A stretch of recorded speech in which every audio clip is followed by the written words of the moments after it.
રાજ્યના મુખ્યમંત્રી ભૂપેન્દ્ર પટેલના નિવાસસ્થાન ખાતે મહિલા મોરચાની બહેનો દ્વારા રક્ષાબંધન પર્વની વિશેષ ઉજવણી કરવામાં આવી હતી। આ પ્રસંગે યોજાયેલા કાર્યક્રમમાં અનેકવિધ સંસ્થાની બહેનો, ધારાસભ્ય, મેયર વગેરે પણ ખાસ ઉપસ્થિત રહી આરતી ઉતારી અને રક્ષા કવચ મુખ્યમંત્રીના કાંડે અર્પણ કર્યું હતું। ગાંધીનગર આમતક ન્યૂઝ બ્યુરોમાંથી જે.કે. પટેલનો એક વિસ્તૃત અહેવાલ। આજે રક્ષાબંધન ભાઈ બહેનના પવિત્ર તહેવાર છે, ત્યારે ભાજપ મહિલા મોરચાની બહેનોએ મુખ્યમંત્રીને હાથે રક્ષા કવચ અપનાવ્યું હતું। અલગ અલગ જિલ્લામાંથી મહિલા મોરચાની બહેનો ગાંધીનગર ખાતે આવી મુખ્યમંત્રીને રક્ષાબંધન કર્યું હતું। કેબિનેટ મંત્રી ભાનુબેન બાબરિયા પણ આ પ્રસંગે ઉપસ્થિત રહી મુખ્યમંત્રીને રાખડી બાંધી હતી।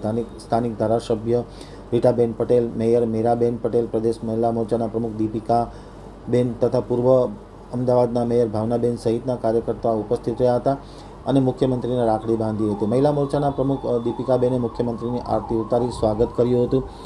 કેબિનેટ મંત્રી ભાનુબેન બાબરિયાએ મુખ્યમંત્રીને રાખડી બાંધીને કાર્યક્રમની શરૂઆત કરી હતી। બ્રહ્માકુમારી તેમજ અલગ અલગ સંસ્થાની બહેનોએ પણ મુખ્યમંત્રીને રાખડી બાંધી હતી। અમદાવાદ ભુયંગ દેવની સ્કૂલની ઓપરેશન સિંદૂરની થીમ પર 100 ફૂટ રાખડી લઈ ધોરણ 9 થી 12ની વિદ્યાર્થીનીઓએ મુખ્યમંત્રીને રાખડી બાંધી હતી। પ્રજ્ઞાચક્ષુ બહેનોએ પણ અને મુસ્લિમ સમાજની બહેનોએ મુખ્યમંત્રીને રાખડી બાંધી હતી।